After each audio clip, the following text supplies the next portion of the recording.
नमस्कार दोस्तों, मैं रवि सिंह और एक बार फिर से आपका talk with Ravi YouTube channel में स्वागत है। तो फाइनली एसएससी एमटीएस का नया वैकेंसी आ चुका है। आज के इस वीडियो में हम आपको बताएंगे कि कैसे इसमें अपने फॉर्म को अप्लाई करना है, पोस्ट प्रेफरेंसेस को कैसे भरना है, टोटल इसमें कितनी पोस्ट है। इसके अलावा बहुत से अभ्यर्थी एसएससी एमटीएस का फॉर्म अप्लाई करने में कुछ ऐसी बड़ी गलतियां कर देते हैं जिससे उनका फॉर्म रिजेक्ट हो जाता है। तो आपका फॉर्म रिजेक्ट ना हो इसलिए इस वीडियो को कंप्लीट लास्ट तक जरूर देख लेना। अगर आपको वीडियो पसंद आए तो प्लीज इस वीडियो को एक लाइक कर देना। चैनल पर पहली बार आए हैं तो चैनल को सब्सक्राइब करके हमारे साथ जरूर जुड़ जाइए। चलिए आज का वीडियो हम स्टार्ट करते हैं। तो देखिए, हम आ चुके हैं एसएससी की ऑफिशियल वेबसाइट ssc.nic.in पर। अब यहां पर आने के बाद आपको ऊपर के साइड में देखने को मिलेगा 5 फरवरी को अभी कुछ मिनट पहले ही एसएससी एमटीएस का नोटिफिकेशन जारी कर दिया गया है। तो इसके ऊपर टिक करते हैं और इसे डाउनलोड करके आपको थोड़ा सा समझा देते हैं। ज्यादा चीजें नहीं बताएंगे क्योंकि वीडियो बहुत ही लंबा हो जाएगा इसके लिए, ठीक है। तो यहां पर इस नोटिफिकेशन को आप आसानी से डाउनलोड करके खुद समझ सकते हो। देखिए, डेट्स के बारे में हम आपको बता दें तो 5 फरवरी को आपका फॉर्म अप्लाई होना शुरू हो चुके हैं, 21 मार्च तक चलने वाले हैं। 21 मार्च तक आप अपने प्रिंटआउट को ले सकते हो। जो इसकी ऑनलाइन पेमेंट करने का अंतिम तारीख है वह 23 मार्च तक रहेगा। ऑफलाइन पेमेंट करने का अंतिम तारीख 25 मार्च रहेगा। इसके अलावा एग्जाम को लेकर आपकी जानकारी दी जा रही है जिससे आप आसानी से समझ सकते हो। अब हम आ जाते हैं वापस से ऑफिशियल वेबसाइट पर। अब यहां पर हम आपको बताते हैं कैसे इसमें अपने फॉर्म को अप्लाई करना है। देखिए, दो टाइप के कैंडिडेट यहां पर एसएससी में फॉर्म अप्लाई करने के लिए आते हैं। पहला टाइप वह कैंडिडेट होता है जो कैंडिडेट एसएससी में पहले से ही कोई ना कोई फॉर्म अप्लाई कर चुका होता है, यानी कि उसका पहले से ही कोई ना कोई रजिस्ट्रेशन एसएससी में होता है। एक बात मैं आपको क्लियर कर दूं कि एसएससी में केवल वन टाइम ही रजिस्ट्रेशन होता है, ठीक है। तो अगर आपका पहले से एसएससी में रजिस्ट्रेशन है तो उसी से आपको फॉर्म को अप्लाई करना है। वह मैं आपको आगे आने वाले प्रोसेस में भी बताऊंगा वीडियो में, ठीक है। सेकंड टाइप के वो कैंडिडेट होते हैं जो पहली बार एसएससी में अपना फॉर्म अप्लाई करने आते हैं। तो जब आप पहली बार एसएससी में अपना फॉर्म अप्लाई करने आओगे तो सबसे पहले आपको एसएससी में अपना रजिस्ट्रेशन कराना होगा। अब देखिए, रजिस्ट्रेशन कैसे कराना है आपको कुछ नहीं करना है। रजिस्ट्रेशन आप घर में बैठकर अपने फोन से भी कर सकते हो, किसी भी चीज से, ठीक है। तो आपको क्या करना है कि ऑफिशियल वेबसाइट पर यहां पर आप आकर देखोगे तो आपको एक ऑप्शन लिखा मिलेगा यहां पर रजिस्टर नाउ का, ठीक है। आपको सिंपली क्या करना है कि इस रजिस्टर नाउ के ऑप्शन पर क्लिक कर देना है। अब जब आप इसके ऊपर क्लिक करोगे तो आप रजिस्ट्रेशन के कॉर्नर पर पहुंच जाओगे। अब यहां पर आपको 3 चीजें फिल करनी होगी। एक तो अपना बेसिक डिटेल्स देना होगा, एडिशनल एंड कॉन्टैक्ट डिटेल्स देना होगा और फोटो एंड सिग्नेचर को अपलोड करना होगा। सबसे पहले आपका बेसिक डिटेल्स ओपन होगा। यहां पर आपको अपना बेसिक डिटेल्स जो है उसे फिल कर लेना है और फिल करते करते जब आप नीचे आओगे तो नीचे आपको 3 ऑप्शन मिलेंगे। आपको सिर्फ सेव के ऑप्शन पर क्लिक करना है। इन दोनों ऑप्शन पर आपको टिक नहीं करना है। डिटेल्स को ध्यान से चेक कर लेना आप, ठीक है। अगर सब कुछ सही भरा है तो सेव के ऑप्शन पर क्लिक करना है। जैसे आप सेव पर क्लिक करोगे तो आप यहां पर पहुंच जाओगे सेकंड ऑप्शन पर। सेकंड आपका है एडिशनल एंड कॉन्टैक्ट डिटेल्स, जहां पर आपको अपना ईमेल आईडी और मोबाइल नंबर फिल करना होगा। अब देखिए, ईमेल आईडी और मोबाइल नंबर आपका एक्टिव होना चाहिए। ऐसा नहीं कि आपने कोई बंद किया हुआ या बंद पड़ा हुआ आपका मोबाइल नंबर या फिर ईमेल आईडी दे दिया है, उससे आपको परेशानी हो सकती है, ठीक है। क्योंकि आपके जो आपका ओटीपी होगा आपके मोबाइल नंबर और ईमेल पर भेजा जाएगा, जिन्हें आपको यहां पर आकर फिल करना होगा, तभी वह एक्टिवेशन किया जाएगा उसका, ठीक है। तो यहां पर आपको अपने एडिशनल एंड कॉन्टैक्ट डिटेल्स को फिल करना है। इसके बाद फिर नीचे आकर आपको सेव पर क्लिक करना है। अब आपको फोटो एंड जो आपका सिग्नेचर डिटेल्स है उसे अपलोड करना है। अगर आपको यह नहीं पता है कि आपको कैसे अपने photo and details signature details को अपलोड करना है तो आप हमारे पुराने वीडियो देख लीजिए, वहां पर हमने इसके बारे में कंप्लीट जानकारी दिया है। इसके अलावा अब मैं आपको बता दूं कि देखिए, अभी एसएससी ने क्या कर रखा है कि अपने फोटो के ऊपर डेट को डालना कंपलसरी कर दिया है, ठीक है। तो ये पॉइंट को बहुत ध्यान से रख दीजिए। अगर आप फोटो के ऊपर डेट नहीं डालोगे तो आपका जो फॉर्म होगा वह 100% चांस होगा बिल्कुल रिजेक्ट होने का, ठीक है। तो अब आपको क्या करना है कि आपका जो फोटो होगा जो आप यहां पर अपलोड करोगे उस फोटो के नीचे इस साइड में आपको यहां पर क्या करना है कि अब डेट डालना होगा। अब डेट क्या डालना है कि यहां पर आपको अपना नाम वगैरह भी नहीं डालना है, अपना डेट ऑफ बर्थ भी नहीं डालना है। यहां पर आपको वह डेट डालना है जिस दिन आपका फोटो खींचा है। अब फोटो के लिए आप क्या कर सकते हो कि आज जैसे 5 फरवरी को आपका फॉर्म निकले हैं तो आज से 3 महीने पहले के अंदर का ही फोटो होना चाहिए, ठीक है। यानी कि 3 महीने पुराना आपका फोटो नहीं होना चाहिए जिस दिन आपके फॉर्म निकले हुए हैं, और वही के बीच का आपको डेट डालना है। आप जनवरी में कोई भी डेट डाल सकते हैं, आप 10 जनवरी 2020 भी डाल सकते हैं, ठीक है। ऐसा भी डेट आप डाल सकते हैं, ठीक है।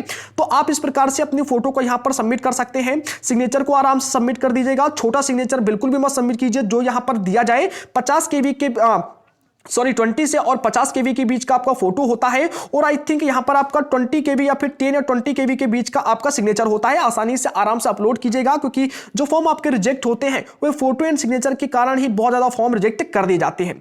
अब जैसे ही आप यहां पर सब कुछ क्लियर कर लो, क्लियर करने के बाद आपको क्या करना होगा कि आप जैसे ही सबमिट के ऑप्शन पर नीचे आपको मिलेगा, उस पर क्लिक करोगे तो आपको पासवर्ड सेट करने के लिए बोला जाएगा। हो सकता है कि जो आपका पासवर्ड है वह आपके एडिशनल एंड कॉन्टैक्ट डिटेल्स में ही सेव करने के लिए बोला जाए, तो वहां पर आप पासवर्ड को आसानी से सेव कर सकते हो, अपना खुद का मैनुअल पासवर्ड सेट कर लेना। अब जैसे ही आपका पासवर्ड सेट हो जाएगा, पासवर्ड को ध्यान रखिएगा क्योंकि पासवर्ड से ही आपका जो रजिस्ट्रेशन होगा वह लॉगिन होगा।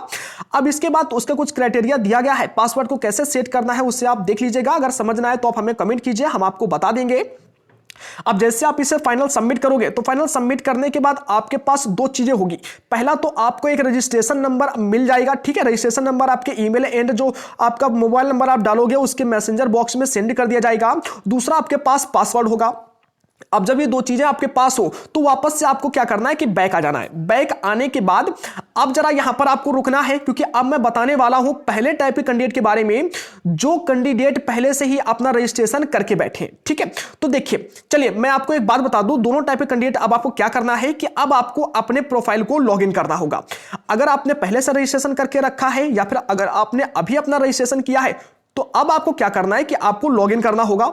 लॉगिन करने के लिए क्या करना है कि यहां पर आपको यूजर नेम डालना है, यानी कि आपका जो रजिस्ट्रेशन नंबर है उसे फिल करना है।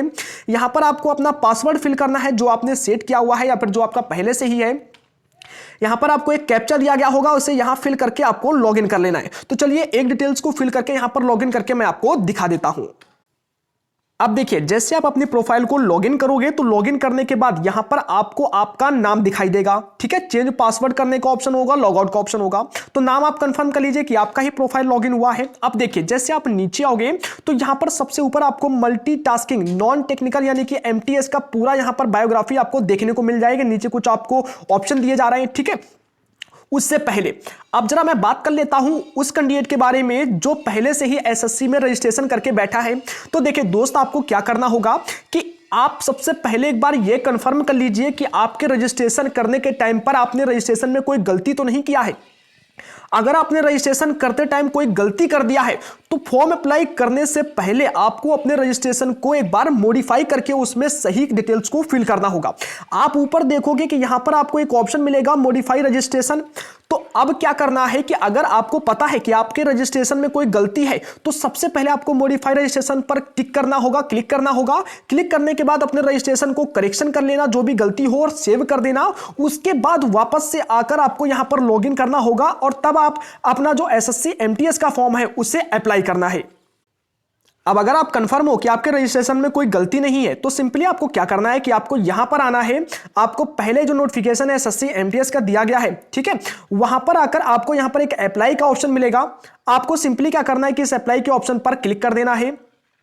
अब जब आप अप्लाई के ऑप्शन पर क्लिक करोगे तो यहां पर देखिए आपको कुछ आपका डिटेल्स पूरा जो आपने रजिस्ट्रेशन के टाइम पर भरा हुआ होगा पूरा आपका ऑटोमेटिकली यहां पर प्रोविजनली एक्सेप्टेड हो जाएगा। यानी कि आपका जो पूरा डिटेल्स आपके रजिस्ट्रेशन का होगा ऑटोमेटिक आपके फॉर्म में भरकर सबमिट हो जाएगा। अब आपको क्या करना होगा कि यहां पर कुछ चीजें बची हुई होंगी, जैसे आपके सेंटर को चूज करना, आपके प्रेफरेंसेस को चूज करना, कुछ ऐसी चीजें होंगी, आपके हायर क्वालिफिकेशन को सिलेक्ट करना, ठीक है। तो बस वो कुछ डिटेल्स को ही आपको फिल करना होगा। देखिए अब आपको क्या करना है कि इसमें नीचे चलना है। तो चलिए मैं नीचे चल के आपको दिखाता हूं। देखिए जैसे आप नीचे आओगे तो नीचे आने पर 15 नंबर के पॉइंट पर आपको यहां पर जो है आपका प्रेफरेंसेस ऑफ एग्जामिनेशन चूज करने का मौका मिलेगा।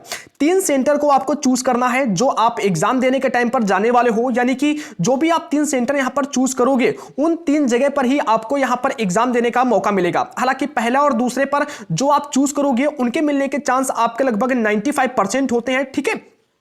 तो आप आसानी से ध्यान से चेक कीजिएगा, यहां पर अपने सेंटर को फिल कीजिएगा जहां पर आपको एग्जाम देने में और जाने में कोई परेशानी ना हो। इसके बाद जब आप ये फिल कर लो आपको थोड़ा सा नीचे आना है।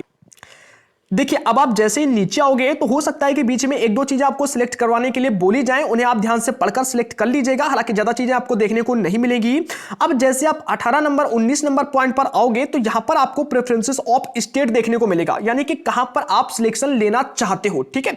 तो देखिए क्या है कि जो भी आपके स्टेट हैं, ठीक है, स्टेट जो भी आपके दिए जाएंगे, आप नोटिफिकेशन एक बार ध्यान से देखिएगा तो नोटिफिकेशन में स्टेट दिया जाएगा, स्टेट के आगे कोड दिया जाएगा। कोड आपका ABCD का कोई वर्ड होगा या फिर 1 2 3 काउंटिंग का कोई वर्ड होगा, ठीक है। जैसे अगर आपका उत्तर प्रदेश लिखा होगा तो हो सकता है कि उत्तर प्रदेश के आगे आपका C लिखा मिल जाए, ठीक है। तो बस उसी के अकॉर्डिंग आपको क्या करना है कि यहां पर बॉक्स में आकर अपनी प्रेफरेंसेस को फिल करना है, ठीक है। जैसे आप प्रेफरेंसेस को फिल करोगे बस वैसे ही आपका सिलेक्शन मिलने के वहां पर चांस हो जाएंगे, ठीक है। तो यहां पर आपके स्टेट और जो यूनियन टेरिटरीज हैं उनको आसानी से आप उनके कोड के हिसाब से फिल कीजिएगा, ठीक है। अब फिल करने के बाद आपको यहां पर पुनः एक बार उसको वेरीफाई भी करना होगा। वेरीफाई मतलब जैसा आप ऊपर यहां पर सिलेक्ट करोगे बिल्कुल सेम ही आपको यहां पर रखना होगा। अगर ये दोनों चीजें आपस में मिसमैच हो गई तो फिर आपको यहां पर तुरंत बता देगा कि आपने यहां पर सही से नहीं भरा है, ठीक है। अगर आपको समझ में नहीं आता है तो यहां पर आप डिटेल्स के ऊपर जब टिक करोगे ना, तो देखिए जैसे आप डिटेल्स के ऊपर टिक करोगे तो यहां पर आपका प्रेफरेंसेस पूरा दिखा देगा कि देखिए जैसे अगर आप सबसे पहले चंडीगढ़ लेना चाहते हो तो चंडीगढ़ के लिए सबसे पहले आपको A फिल करना पड़ेगा कोड, ठीक है। तो ऐसे सभी का जो कोड है आपके सामने यहां पर देखने को मिल जाएगा। तो आपको नोटिफिकेशन में अगर नहीं पहुंचना है तो यहां से भी आप आसानी से अपने प्रेफरेंसेस को देख सकते हो और उसी के अकॉर्डिंग अपने प्रेफरेंसेस को फिल कर सकते हो। अब इसे मैं कर देता हूं क्लोज। तो जब आप ये प्रेफरेंसेस को अपनी फिल कर दो, फिल करने के बाद आपको थोड़ा सा नीचे आना होगा। देखिए नीचे आने पर आपको क्या करना है कि 20 नंबर पॉइंट पर आपको अपने हायर क्वालिफिकेशन को सिलेक्ट करना है, ठीक है। डिटेल्स ऑफ क्वालिफिकेशन का देना है, यहां पर अपने डिटेल्स जो है हायर क्वालिफिकेशन का उसे फिल करना होगा। हायर क्वालिफिकेशन का डिटेल फिल करने के बाद आपको नीचे आना होगा। अब देखिए जैसे आप थोड़ा सा नीचे आओगे तो यहां पर आपको फोटो एंड सिग्नेचर का एक ऑप्शन प्रोवाइड कराया जाएगा। देखिए अब देखिए ये उन लोगों को दिखाया जाएगा जो लोग पहले से ही एसएससी में रजिस्ट्रेशन करके बैठे हैं, ठीक है। उनके लिए यहां पर एक ये ऑप्शन दिखाया जाएगा। अगर आप पहली बार रजिस्ट्रेशन करोगे तो आपका फोटो एंड जो सिग्नेचर होगा वह आपका उसी टाइम रजिस्ट्रेशन करने के टाइम पर ही फिल करा लिया जाएगा। तो ये कॉर्नर आपको तब नहीं दिखाया जाएगा, ठीक है। तो अगर आप पहले से ही आपका रजिस्ट्रेशन हो रखा है तो यहां पर आपको आना है और आपको एक नया फोटो अपलोड करना है, ठीक है। फोटो आपका 20 से 50 KB के बीच में होना चाहिए। साइज भी दिया गया है, देख लीजिएगा आप ध्यान से। तो आपको बिल्कुल फ्रेश फोटो अपलोड करना होगा, उसके ऊपर डेट भी डालना होगा। यहां पर आपको अपना सिग्नेचर अपलोड करना पड़ेगा क्योंकि आप बिल्कुल फ्रेश हो जाओगे अपने फोटो एंड सिग्नेचर के लिए, ठीक है। तो अब आप जैसे ये सब फिल कर लो, फिल करने के बाद आपको नीचे आना है। देखिए जैसे आप नीचे आओगे तो यहां पर आपको कुछ टर्म एंड कंडीशन दिया गया होगा, ठीक है। तो इन टर्म्स एंड कंडीशन को आप पढ़ सकते हो। डिक्लेरेशन दिया गया है, आपको यहां पर एक ऑप्शन मिलेगा आई एग्री पर। तो इसके सामने एक बॉक्स बना है, आपको इस बॉक्स पर टिक कर देना है ऐसे, ठीक है। टिक करने के बाद आपको क्या करना है कि यहां पर आपको जो ये कैप्चा दिया गया होगा इस कैप्चा को यहां पर फिल करना है। और फिल करने के बाद आपको यहां पर 3 ऑप्शन देखने को मिलेंगे। आपको क्लोज पर टिक नहीं करना है, रिसिट पर टिक नहीं करना है, आपको प्रीव्यू पर टिक करना है। अब देखिए जैसे आप प्रीव्यू पर टिक करोगे तो प्रीव्यू पर टिक करने के बाद आपके सामने जो आपका भरा हुआ पूरा फॉर्म होगा बिल्कुल आपका ओपन होकर आ जाएगा। अब एक बार फाइनल सबमिट करने से पहले एक बार आप अपनी डिटेल्स को ध्यान से देख लीजिएगा। बहुत ही केयरफुल तरीके से देखना कि आपका जो फॉर्म भरा हुआ है वह बिल्कुल करेक्ट भरा है। अगर आपको लगता है कि हाँ बिल्कुल करेक्ट भरा हुआ है तो नीचे आपको सबमिट करने का एक ऑप्शन होगा, आपको सबमिट करने के ऑप्शन पर टिक कर देना है और आपका जो अप्लाई एप्लीकेशन होगा वह फाइनली अप्लाई हो जाएगा। अगर आपको कोई डाउट लगता है तो आपको वहां पर एडिट करने का नीचे ऑप्शन मिल जाएगा, करेक्शन करने का, आप उसे करेक्शन कर सकते हो। या फिर अगर आपको नहीं समझ में आ रहा है तो आप जो विंडो है उसे क्लोज कर दीजिए, ठीक है, उसे कट कर दीजिए तो ऑटोमेटिक आपका जो फॉर्म होगा वह आप ऑटोमेटिक आपका क्लोज हो जाएगा, ठीक है। अब देखिए जैसे आपका फॉर्म सबमिट हो जाए इसके बाद नंबर आता है फीस का। तो उसके लिए अब आपको क्या करना होगा कि जैसे आप सबमिट करोगे, सबमिट करने के बाद तो तुरंत वहां पर आपका पेमेंट का सेक्शन ओपन होकर आएगा। तो वहां पर आपको अपना पेमेंट करना होगा। अगर आपको लगता है कि आपको पेमेंट अभी नहीं करना है तो आप उसे क्लोज कर सकते हो और बाद में भी कभी आप पेमेंट कर सकते हो लास्ट डेट से पहले। अगर आपका पेमेंट नहीं लग रहा है तो डेफिनेटली जब आप अपने एप्लीकेशन को सबमिट करोगे तो वहां से आपका डायरेक्ट आपका जो फॉर्म होगा वह सबमिट हो जाएगा। अब अगर आपको लगता है कि बाद में आपको कभी भी पेमेंट करना चाहिए तो अब आप जब पेमेंट करने के लिए पहुंचते हो तो यहां पर आने के बाद आपको लॉगिन करना है। लॉगिन करने के बाद आपको यहां पर एक पेमेंट का ऑप्शन मिलेगा, पेमेंट पर आपको क्लिक करना है। आप सीधा पेमेंट के सेक्शन पर पहुंचोगे और वहां से आप अपना पेमेंट कर सकते हो। इसके अलावा अब कुछ जरूरी बातें मैं आपको बताने वाला हूं ताकि आपका फॉर्म रिजेक्ट ना किया जाए यहां पर। बाकी एसएससी एमटीएस के फॉर्म अप्लाई करने में बहुत सारे अभ्यर्थी गलतियां कर देते हैं। देखिए, पहली बात जो मैं आपको बता दूं कि जो आप फोटो एंड सिग्नेचर अपलोड करोगे बहुत ही केयरफुल तरीके से अपलोड करना, क्योंकि आपके फोटो एंड सिग्नेचर की बदौलत ही जो फॉर्म होते हैं बहुत ज्यादा रिजेक्ट कर दिए जाते हैं।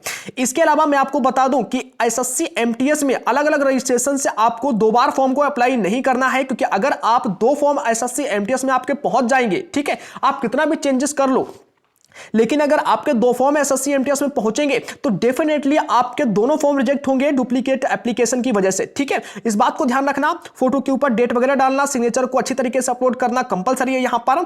इसके बाद जब आपका यहां पर पेमेंट वगैरह हो जाए तो पेमेंट होने के बाद देखिए, एक बात मैं आपको बता दूं कि पेमेंट होने के लिए यहां पर आपका जब पेमेंट स्टेटस में आकर आप चेक करोगे, ठीक है, तो पेमेंट स्टेटस में आपको क्या करना है, यहां पर लिखा मिलेगा पेमेंट स्टेटस। तो आपका पूरा रिसिप्ट दिखाया जाएगा, आपका पेमेंट नंबर सब कुछ दिखाया जाएगा, नीचे आपको देखने को मिलेगा पेंडिंग। ठीक है, तो आपको घबराना नहीं है, क्योंकि पेमेंट करने के 48 से और 96 घंटे के बीच में ही आपका पेमेंट या तो सक्सेसफुल होगा या तो रिजेक्ट कर दिया जाएगा, फेल्ड कर दिया जाएगा। ठीक है, तो आपको घबराना नहीं है, आपको 2 से और 4 दिन का इंतजार करना है। जब तक इंतजार करना है जब तक यहां पर दोस्तों आपका पेमेंट स्टेटस में या तो सक्सेसफुल ना दिखा जाए और या तो आपका फेल्ड ना दिखा जाए। ऐसा नहीं कि आप बार बार पेमेंट किए जा रहे हो, आपको परेशानी हो जाएगी ऐसे। ठीक है, इसके अलावा अब एक बात मैं आपको बता दूं कि अगर आपका पेमेंट पहली बार में फेल्ड हो जाता है, ऑनलाइन पेमेंट जो होगा वह अगर आपका फेल्ड हो जाता है, तो आपको दूसरी बार में दोस्तों क्या करना है कि आपको अपना जो पेमेंट है वह ऑफलाइन तरीके से जमा करना होगा, क्योंकि आपका पेमेंट बार बार फेल्ड होगा तो आपके सामने परेशानी हो जाएगी। आपको क्या करना है कि डाउनलोड ऑफलाइन चालान है, इसके ऊपर क्लिक करना और अपने ऑफलाइन चालान को डाउनलोड कर लेना। उसके बाद आप ये चालान को ले जाकर जहां पर चालान जमा करें, अपने एसबीआई बैंक है जो भी बैंक में जमा कराने के लिए बोला जाए वहां पर जाकर जमा करना, और वहां पर आपको एक रिसिप्ट दी जाएगी, उसे संभाल कर रखना। 24 से 48 घंटे या फिर दोस्तों आपका 4-5 दिन के अंदर जो होगा वह आपका पेमेंट वहां पर सक्सेसफुल दिखाने लगेगा, सबमिट हो जाएगा। ठीक है, बार बार आपको पेमेंट करने की जरूरत यहां पर नहीं लगेगी। केयरफुल तरीके से अपने रजिस्ट्रेशन को कीजिए। अगर कोई गलती भी होती है या फिर अगर आपको कोई भी परेशानी हो गई है आपके रजिस्ट्रेशन करने के टाइम पर, तो आप हमें कमेंट सेक्शन में कमेंट करके बताइए, आपके हर एक परेशानी का बेहतरीन सोल्यूशन हमारी तरफ से दिया जाएगा। इसके अलावा दोस्तों एक बात मैं आपको बता दूं कि हमारा जो ऑफिशियल चैनल है ड्रामा फीड, जो कि पहले टॉक विद रवि नाम से हुआ करता था, बहुत सारा मेहनत किया था, 3 साल से पिछले मैं उस पर लगा हुआ था, लगभग 3 लाख से ज्यादा लोग उस पर जुड़ चुका था। ठीक है, तो फाइनली दोस्तों बहुत ही दुख की बात है कि वह हमारा चैनल जो है वह YouTube अब डिलीट करने वाला है। 8 फरवरी को वह चैनल डिलीट कर दिया जाएगा। आप उसे चेक कर सकते हो, ड्रामा फीड आप सर्च करोगे तो अभी 8 तारीख से पहले आपको वह देखने को मिल जाएगा।